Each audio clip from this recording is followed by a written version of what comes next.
In the desolate highlands of the San Pedro Mountains, deep within Carbon County, Wyoming, a discovery emerged in the 1930s that would leave generations of scientists, historians, and folklorists questioning everything they thought they knew about the region. What began as a simple gold prospecting expedition turned into one of North America's most curious archaeological enigmas, the unearthing of a tiny mummified figure that defied easy explanation. The remains, later nicknamed Pedro, exhibited features so unusual and confounding that many initially believed they had uncovered evidence of a lost race or even a species unknown to science. Pedro would go on to captivate the public imagination, not only because of its bizarre appearance, but because of the mystery that clung to it long after its physical form vanished from public record. The discovery occurred sometime between 1932 and 1934, when two gold prospectors, Cecil Main and Frank Carr, were exploring the rugged terrain in hopes of striking it rich. Near the Pathfinder Reservoir, in a section of land known as the Little Man mining claim, they blasted open a cave sealed off by time and debris. Inside, they stumbled upon the seated figure on a ledge, looking as if it had been carefully placed there by unknown hands long ago. It was a find that no amount of precious metal could rival in mystery and allure. Initial measurements and public descriptions painted a picture of something unnatural. Seated, the mummy stood less than 7 inches tall. When extrapolated to full height, it was estimated to be around 16 to 17 inches. The body weighed only about 1 pound. It appeared to have an adult-like face, complete with a full set of teeth, some sharp and carnivore-like. Its nose was flattened, the head abnormally shaped, and its skin darkened and shrunken by the dry mountain air that had preserved it so well.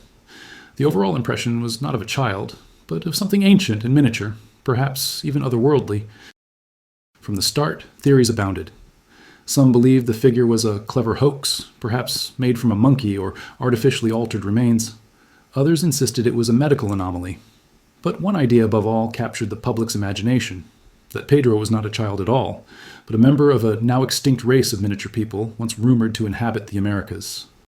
Pedro quickly passed into the realm of popular curiosity. By 1936, the mummy was reportedly in the hands of a man named Homer F. Sherrill, who claimed it had been taken to the Field Museum in Chicago, yet no record of the mummy exists in the museum's archives. Sherrill, and later others, began to exhibit Pedro as a lost pygmy species, possibly a new form of hominid or an evolutionary cousin of modern humans. During the 1940s, Pedro was displayed in a drugstore in Meeteetse, Wyoming, and eventually purchased by Ivan Goodman, a Casper car dealer. Goodman placed the mummy in a domed glass jar and showcased it on a wooden pedestal, proudly declaring it the preserved body of a 65-year-old man from a mysterious race that once walked the American West. In 1950, Goodman reportedly either lost the mummy during a trip to New York or sold it to Leonard Wadler, a businessman and anthropologist who later moved to Florida. Wadler's death in the 1980s effectively ended the last known trail of Pedro's physical remains. Since then, all efforts to recover or relocate the mummy have been unsuccessful. The original X-rays, reports, and artifacts connected to Pedro have also vanished, leaving behind only newspaper clippings, anecdotes, and speculation. One reason Pedro caused such fascination, especially in the American West, was its seeming confirmation of indigenous legends passed down for generations. Among the tribes of the region, there are ancient stories of the Nimerigar, a mythical race of tiny people who lived in the mountains and plains of present-day Wyoming and Montana. Described as fierce and warlike, the Nimerigar were believed to use poison-tipped arrows and practiced ritual euthanasia, crushing the heads of their sick or elderly to ensure the survival of the group. The tale of Pedro seemed to eerily echo these myths. Observers noted that the mummy's skull appeared damaged, possibly from blunt force trauma. The small figure's adult-like appearance and strange burial pose only deepened the mystery. Was Pedro one of the Nimerigar, a legend made flesh, or simply a tragic anomaly born with a rare genetic disorder? Scientific scrutiny finally came in the late 1940s and early 1950s. Anthropologist Harry L. Shapiro from the American Museum of Natural History and Paul S. Martin of the Field Museum studied the available X-rays and photos. Their conclusion was that Pedro was, in fact, a human infant born with anencephaly, a rare congenital defect in which the brain and skull fail to fully form. Anencephaly is a neural tube defect that occurs in about 3 out of every 10,000 births in the United States.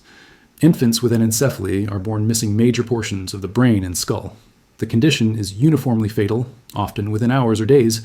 This condition can cause the skull to appear flattened or malformed, giving the illusion of an adult-like face in a newborn. The shriveled and leathery appearance of the mummy was due to natural mummification processes, especially in the dry, high-altitude cave where it was discovered.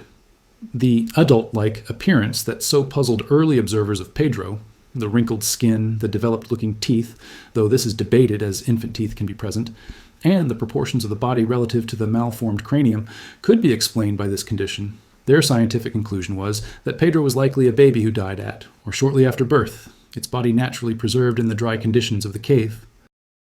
George W. Gill, a forensic anthropologist from the University of Wyoming, later examined the X-rays and concurred with this diagnosis.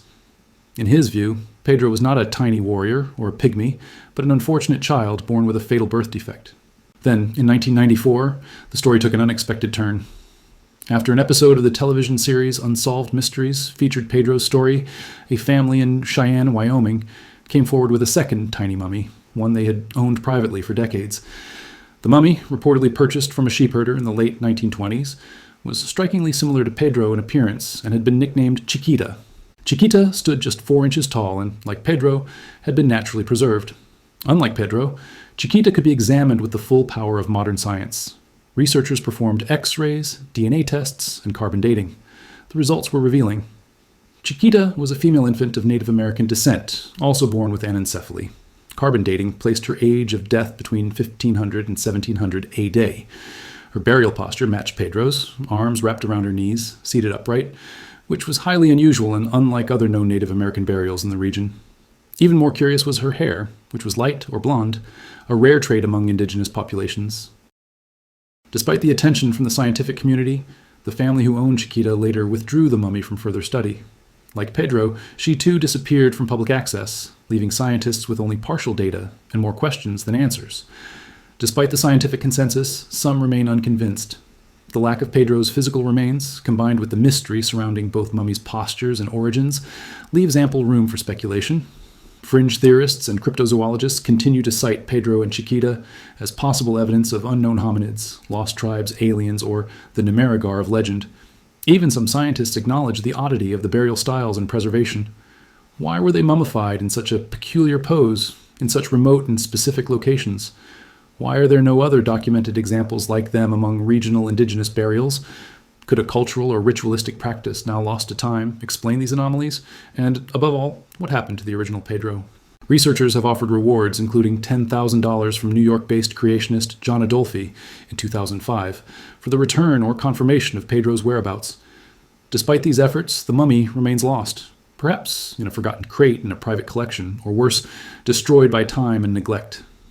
As of today, no other mummies like Pedro or Chiquita have been discovered in Wyoming or elsewhere in North America. They remain anomalous, singular, and enigmatic. Thank you for watching and joining us on this journey into one of North America's strangest archaeological mysteries. If you enjoyed, don't forget to like, subscribe, and hit the notification bell so you never miss another exploration into the hidden corners of our past. Now, we'd love to hear from you. Do you believe Pedro was simply a tragic medical case, or could there be more to the ancient legends of the Nimerigar? Could these tiny mummies be evidence of something we've yet to fully understand? Share your thoughts in the comments below. Until next time, keep questioning, keep exploring, and stay curious.